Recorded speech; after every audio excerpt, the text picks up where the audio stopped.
can all say that, yeah.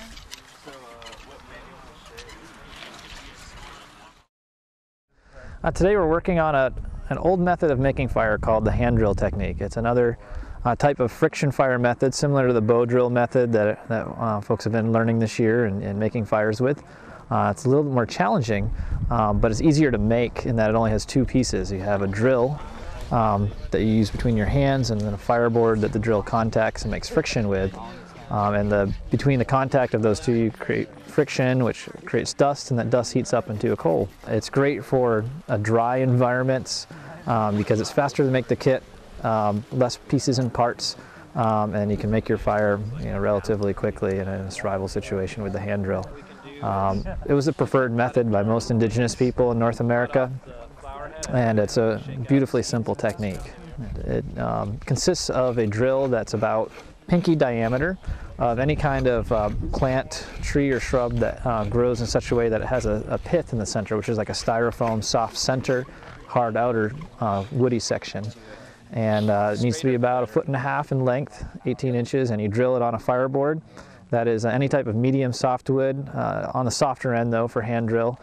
So woods like cottonwood, willow, aspen, western red cedar, they all can provide a fireboard wood that has the right density.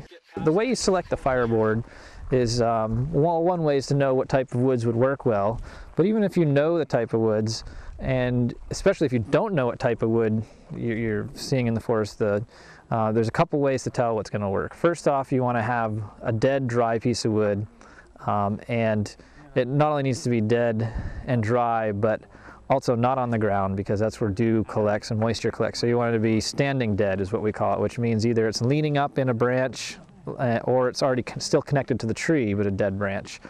Break it off. And then as far as telling if it's going to be a soft enough wood, density-wise, what you do is you carve off the outer bark, carve down into the wood a little bit, and jam your thumbnail into that wood.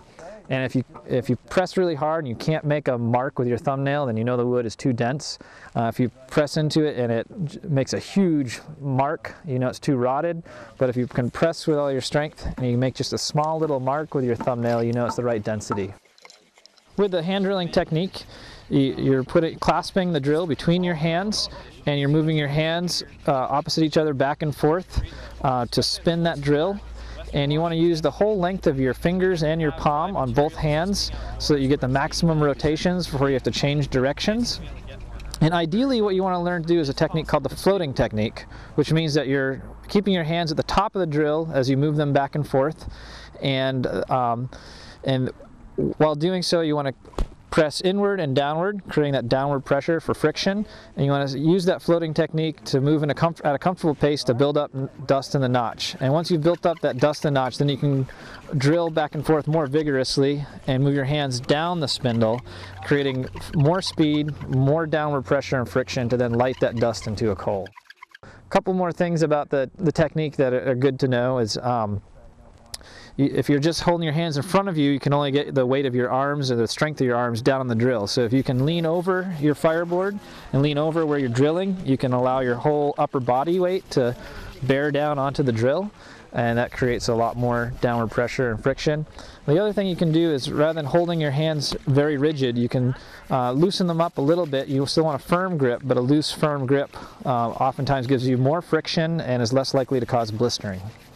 It's tremendously empowering when you know that if you were to lose your lighter, or your matches were to get wet, or you were to forget your fire starting materials at home, that you can then harvest materials from the forest and make your own fire. It's just tremendously powerful, a huge confidence booster.